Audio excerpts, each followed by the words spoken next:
दोस्तों रिलायंस पावर की बात करें, स्टॉक ने आज कमाल ही कर दिया है। यानी जबरदस्त तेजी का दौर दिखाई दे रहा है स्टॉक के अंदर। 12% की शानदार तेजी आज हमने देखी है और इस तेजी के पीछे है बहुत बड़ी वजह। वैसे तो रिलायंस पावर जो मैंने आपको लगातार सजेस्ट किया हुआ है, स्टॉक बहुत अच्छा है।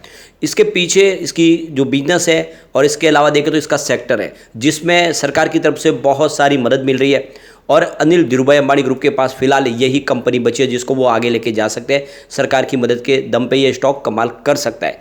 तो यहाँ पे बहुत सारी बातें जिसको इस वीडियो के माध्यम से डिस्कस करेंगे और क्या इस तेजी के बाद अब यहाँ पे फिर से ज़बरदस्त खरीदारी का दौर वैसे ही शुरू होगा जैसे स्टॉक 11 से 25 तक चला गया था पिछली बार वर्दे पार्टनर्स के निवेश के दम पे। तो क्या बिल्कुल वैसी ही तेजी बनने वाली है और क्या इस समय हमें इन्वेस्टमेंट कर लेना चाहिए, क्योंकि स्टॉक 9 रुपीज़ से फिर से दौड़ना शुरू हुआ है, 15 को क्रॉस कर गया है। क्या है आगे की संभावना जानने की कोशिश करेंगे इस वीडियो के माध्यम से। दूसरी तरफ जयप्रकाश पावर वेंचर्स लिमिटेड में भी अच्छी तेजी बनी हुई है और स्टॉक निचले लेवल से दौड़ने को तैयार है और इसके पीछे वजह है कि पावर सेक्टर में जिस तरह से अभी समय बिजली का खपत बढ़ रही है और कंपनी के खुद की कोल माइंस भी है और बहुत पुराना घराना है और अंदर से कंपनी इस समय काफ़ी मजबूत भी हो रही है क्योंकि उन्होंने अपने काफ़ी कर्ज को चुकाया है सीमेंट का बिजनेस बेच के। तो क्या इस समय हमें इस छोटे पेनी स्टॉक में निवेश करना चाहिए, जानने की कोशिश करेंगे इस वीडियो के माध्यम से। लेकिन फ्रेंड उससे पहले अगर आप पहली बार हमारे चैनल पर आए तो चैनल को सब्सक्राइब कर दीजिए, एक बेल आइकॉन दबा दीजिए ताकि जब भी नया वीडियो बने पहला नोटिफिकेशन आपको मिले। वीडियो पसंद आए तो लाइक से जरूर कीजिए। चलो फ्रेंड्स वीडियो स्टार्ट करते हैं। मैं हूँ आपका दोस्त SB दवे और हमारे अपने चैनल ऑनलाइन कमाई में आपका बहुत बहुत स्वागत है। सबसे पहले रिलायंस पावर की बात करें, स्टॉक की शुरुआत 14 पर हुई, यानी शुरुआत पॉजिटिव हुई। फ्राइडे की क्लोजिंग 13.95 पर थी और यही दिन भर का लो और वहाँ से एक तरफा स्टॉक दौड़ा है।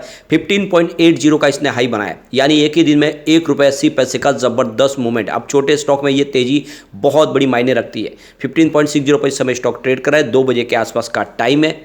11.83% की ज़बरदस्त तेज़ी और ये अपने ऊपर के लेवल की तरफ ही है, यानी तेज़ी और भी बढ़ सकती है। आपको ये पता ही होगा कोविड काल में स्टॉक 1 रुपीज़ के आसपास था और उस समय ही लगभग मैंने आपको ये सजेस्ट किया हुआ था। स्टॉक 25 तक जाके आया, बहुत ही ज़बरदस्त रिटर्न दे चुका है। लेकिन अब इसमें जब गिरावट हुई तो 9 तक भी आया था। आप देख सकते हो कि एक पॉजिटिव माहौल बन सकता है। पिछले एक साल के हिसाब से स्टॉक में 20% की इस समय तेज़ी देखने को मिल रही है। 12 के आसपास स्टॉक था, इस समय 15 के आसपास है। और अगर हम बात करें 6 मंथ की तो फिलहाल 2% की गिरावट है, क्योंकि उस समय 16 के आसपास स्टॉक था 6 महीने पहले।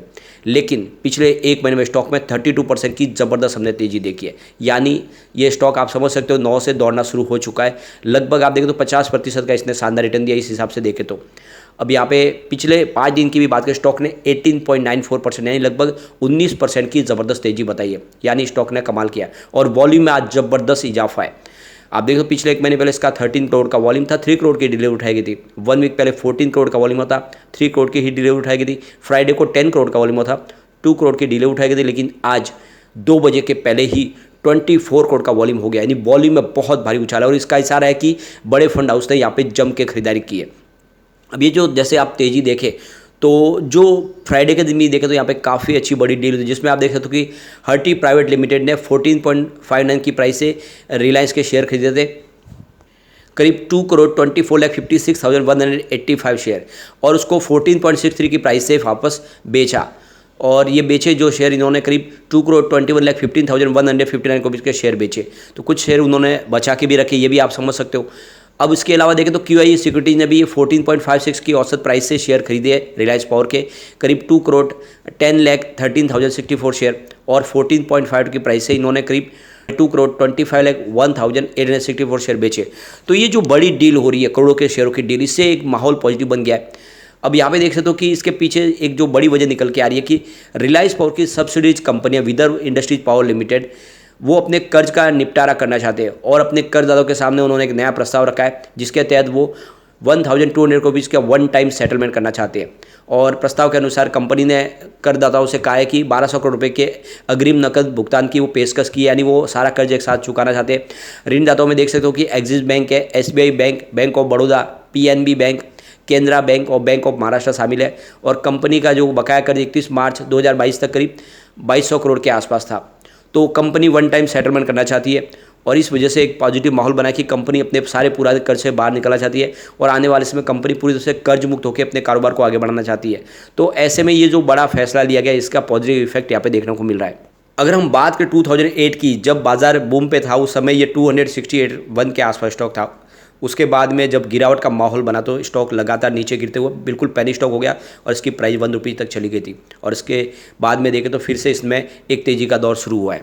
अब मार्च तिमाही की बात करें तो कंपनी का करीब 321.79 करोड़ रुपीज़ का टोटल प्रॉफिट हुआ है और जबकि देखें तो पिछले साल सेम क्वार्टर में देखें तो कंपनी को करीब 657.89 करोड़ रुपीज़ का लॉस हुआ था। तो लॉस से कंपनी शानदार प्रॉफिट में आई है और कंपनी का देखें तो जो कंपनी की कुल आई है उसमें भी अच्छी खासी वृद्धि हुई है। देखते हो 1856.3 करोड़ रुपीज़ के आसपास थी जो पिछले साल एक साल पहले 1878 करोड़ रुपीज़ के आसपास थी। तो जिसमें देख सकते हो कि रिवेन्यू थोड़ा सा जरूर कम हुआ है।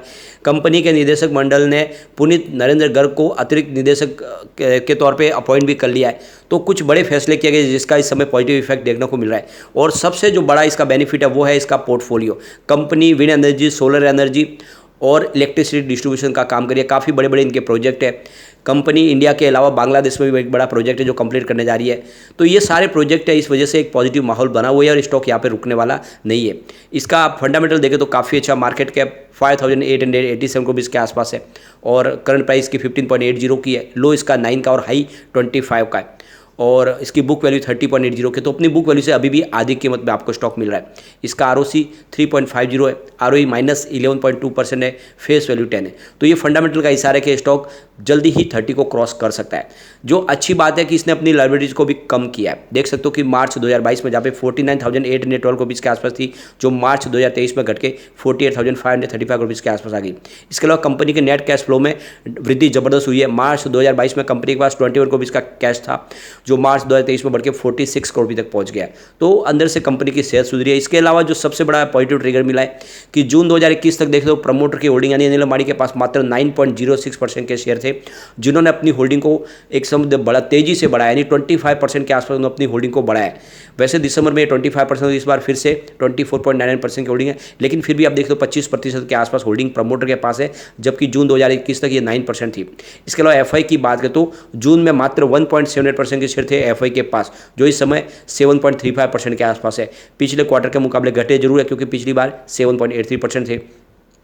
डीआई की होल्डिंग थोड़ी सी आपको कम होती हुई दिखाई देगी। जून में जहाँ पे 4.25% की होल्डिंग थी, इस समय 3.17% के आसपास है। कुल मिला के ये देख सकते हो ये शेयर होल्डिंग पैटर्न कि इसमें प्रमोटर अपनी स्थिति मजबूत करे तेजी से, और ऐसे में स्टॉक आने वाले समय डेफिनेटली का अच्छा रिटर्न देने को बिल्कुल तैयार है। तो लॉन्ग टर्म का नजरिया लेके आपको इस समय रिलायंस पावर में निवेश कर लेना चाहिए। चलते हैं जेपी पावर की तरफ। 6.50 पर स्टॉक है जहाँ पे 4% की शानदार तेजी देखने को मिल रही है। वैसे देख सकते हो कि स्टॉक इस समय अपने ऊपरी लेवल पे क्योंकि 6.55 आज का इंट्राडे का हाई है। वैसे देख सकते हो इंट्राडे में इसने 6.20 का लो भी बनाया, जो एक तरह से देखें तो फ्राइडे के मुकाबले भी प्राइस कम थी, लेकिन उसके बाद में फिर से तेजी का दौर शुरू हुआ। कोविड काल में स्टॉक भी सिर्फ 50 पैसे के आसपास था और वहाँ से शानदार दौड़ा है। ये मैंने आपको काफ़ी समय सजेस्ट किया था और ये 10 रुपये तक जाके भी आया। प्रॉफिट बुकिंग की सलाह उस समय थी। अब आप देखो काफ़ी समय से इसमें करेक्शन भी आया, निचले लेवल से स्टॉक फिर दौड़ने को तैयार हो चुका है। पिछले एक महीने में ही 14% का इसने जबरदस्त रिटर्न दिया है, और अगर हम बात करें सिर्फ 5 दिन की तो 8% की शानदार तेजी देखी हमने। फंडामेंटल काफ़ी अच्छे है। मार्केट कैप 4,434 को बीच का है। करंट प्राइस मात्र 6.47 है। लो इसका 5.15 का और हाई 9.45 का है। स्टॉक का पी 77.7 का है और बुक वैल्यू इसकी 15.20 के है, यानी अपनी बुक वैल्यू से अभी बहुत नीचे मिल रहा है। ऊपर जाने की संभावना बहुत ही ज़्यादा है। इसका ROC 5.16% है और ROE 0.55% है। फेस वैल्यू 10 है। तो फंडामेंटल देख सकते हो अच्छे हैं। इसके अलावा कंपनी काफ़ी समय के बाद लॉस से प्रॉफिट में आई है। देखो 2020 में जहाँ पे 3.40 थाउजेंड को भी इसका इनको रिवेन्यू था और 2.16 थाउजेंड को भी इसका लॉस हुआ था। 2021 में रिवेन्यू बढ़ के 3.59 थाउजेंड को भी तक पहुँच गया, और देख सकते हो कि प्रॉफिट 0.23 थाउजेंड को भी इसका कंपनी को हुआ। 2022 में 4.86 थाउजेंड को भी इसका कंपनी को रिवेन्यू मिला और 0.11 थाउजेंड को भी इसका प्रॉफिट था।